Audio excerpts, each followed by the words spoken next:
औज़ु बिल्लाहि मिनश शैतानिर रजीम बिस्मिल्लाहिर रहमानिर रहीम।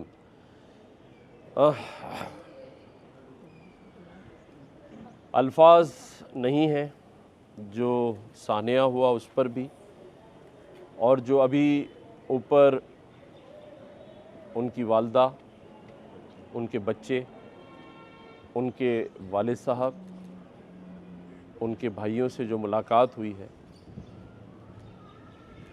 वो दिल दहलाने वाली है।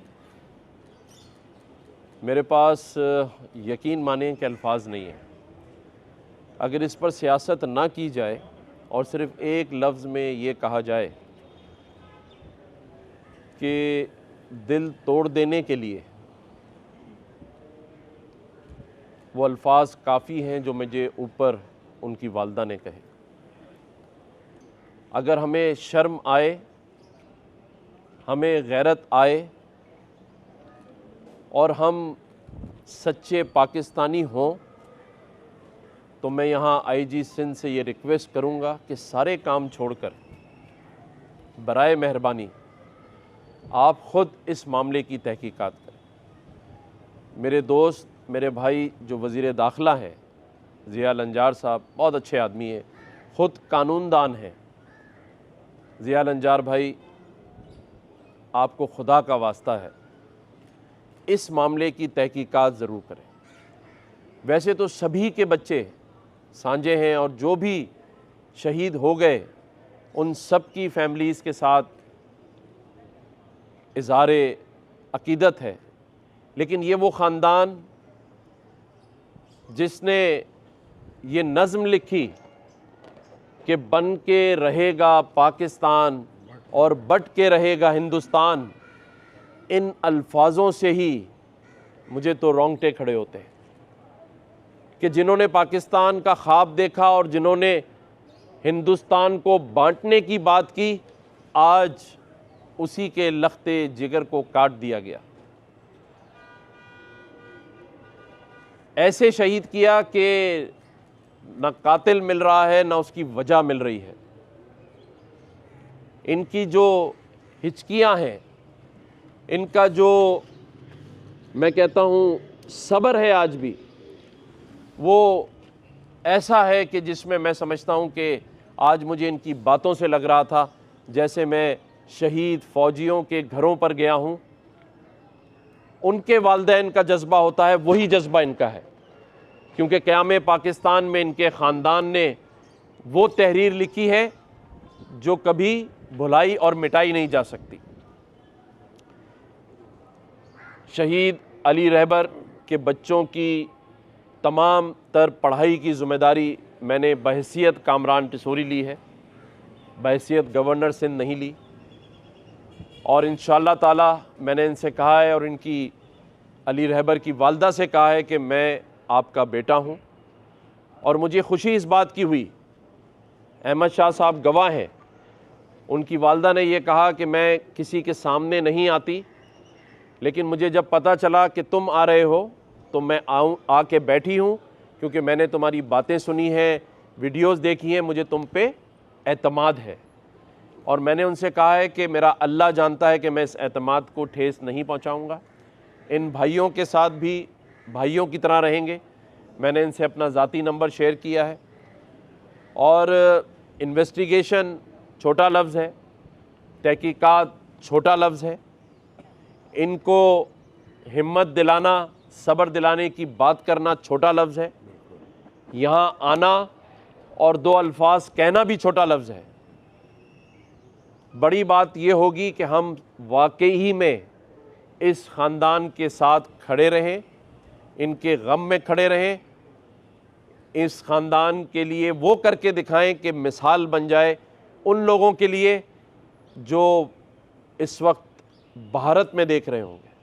आपको क्या लगता है कि जब बात इस नज़म के लिखने वाले ख़ानदान की हो कि बट के रहेगा हिंदुस्तान, उसके साथ हमने क्या सलूक किया है, किस कस्मा पुरसी की हालत में ये ख़ानदान रह रहा था। मुझे भी शर्म आनी चाहिए कि वो एक नौकरी ना होने की वजह से छोटे छोटे काम कर रहा था। कभी राइडर बन रहा था, कभी फ्रूट बेच रहा था। शर्म का मकाम है हम जैसे हुक्मरानों के लिए कि जिन्होंने आज़ादी के लिए तराने, नारे और नज़में लिखी, उनके ख़ानदान के सपूत फ्रूट बेच रहे हैं, राइडर बने हुए हैं, और हम बड़ी बड़ी गाड़ियों में घूम रहे हैं, बड़ी बड़ी बातें कर रहे हैं। अफसोस है, मुझे अपने आप पर अफसोस है। ये मैं आज जो बात कर रहा हूं वो यहां से निकल रही है। आज इनके वालिद की आंखें देख लें, ये आंखें बता रही हैं कि किस सदमे में है। और ये शायद अभी तो आना जाना है लोगों का, सोचिएगा कुछ दिन बाद इस बाप पर क्या गुजरेगी, इन भाइयों पे क्या गुजरेगी, उस बेटे पर क्या गुजरेगी, उसकी बेवा पे क्या गुजरेगी। लेकिन हमारे लिए तो ये एक वाकया है। आज यहाँ है, बात हो रही, कल फिर किसी के यहाँ पहुंच जाएंगे। रोज हो रहा है, आज भी हुआ है, कुछ देर पहले हुआ है। क्यों रोक नहीं पा रहे हैं हम? क्या वजह है? इसलिए कि हमें इनका दर्द और गम नहीं है। ये कोई बड़ी बात नहीं है। ये बड़ी बात तब होगी जब ये हम तक पहुंचेगी, और डरे उस दिन से जब ये आपके घर में पहुंच जाए, मेरे घर में पहुंच जाए। अल्लाह ना करे किसी का जवां साल बेटा उससे छिन जाए बगैर वजह के। हमें सोचना होगा। मैं बिलावल भुट्टो जरदारी साहब से दरख्वास्त करता हूं, आए हम सब बैठकर सियासत छोड़कर इस सूबे और इस शहर के इस स्ट्रीट क्राइम के ऊपर बात करें। हमें नहीं बनाने चाहिए सेनेटर्स, नहीं बनाए मिनिस्टर। इन जवां साल मां के जो लाल हैं इन पर बात करें। ये रोजाना मार दिए जा रहे हैं, रोजाना शहीद कर दिए जा रहे हैं, और हम सेनेटर्स की भाग दौड़ में लगे हुए हैं। हम अभी चेयरमैन सेनेट बनाने की भाग दौड़ में लगे हुए हैं। बंद कर दें ये सारी चीजें, एक दफा बैठे। मैं आपके साथ हर किस्म के ताउन के लिए तैयार हूं। आपको अल्लाह ने बड़ा बनाया है, आप इस मुल्क के नेशनल लीडर बन रहे हैं, आप आइंदा प्राइम मिनिस्टर बने, हम आपका साथ देंगे। लेकिन खुदा के वास्ते मैं ये हाथ जोड़ के कह रहा हूँ, इस शहर पर सब रहम करें और स्ट्रीट क्राइम पर तवज्जो दें, बैठे और ऐसे इक़दामात लें, हम सब लग जाएं इस बात पे, सब रोडों पर नज़र आएँ।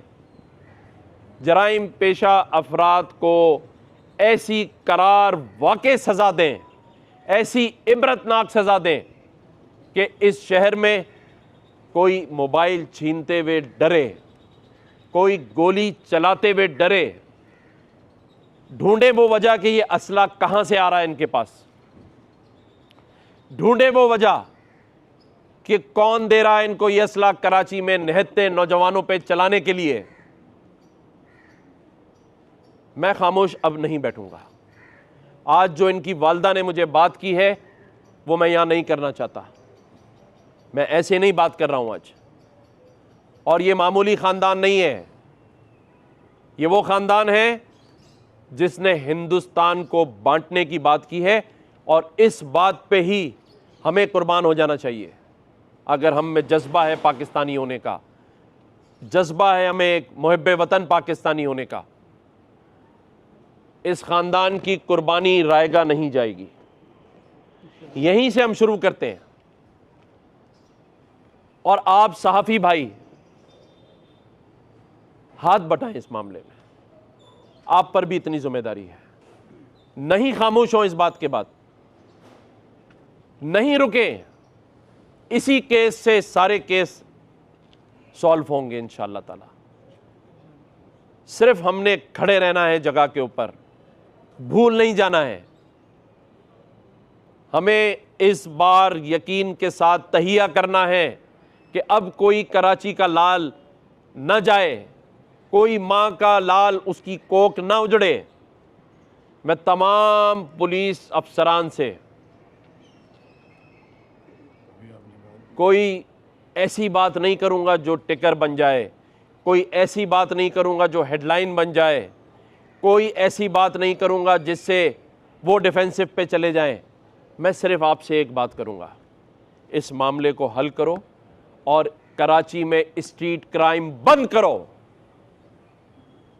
ऑफिसेस में बैठना बंद करो। बहुत अच्छी पुलिस है। आईजी सिंध मेमन साहब को कोई पाकिस्तान का आदमी ये नहीं कह सकता कि वो काबिल नहीं है, ऑनेस्ट नहीं है, ईमानदार नहीं है। खुदारा अपनी ईमानदारी, ऑनेस्टी को रोडों पर ले आए। तमाम ऑफिसरान जो एसी वाले कमरों में बैठे हैं, आस्तीनें चढ़ाएं और निकले और इन जराइम पेशा अफरादों को अपने मंतकी अंजाम तक पहुंचाएं।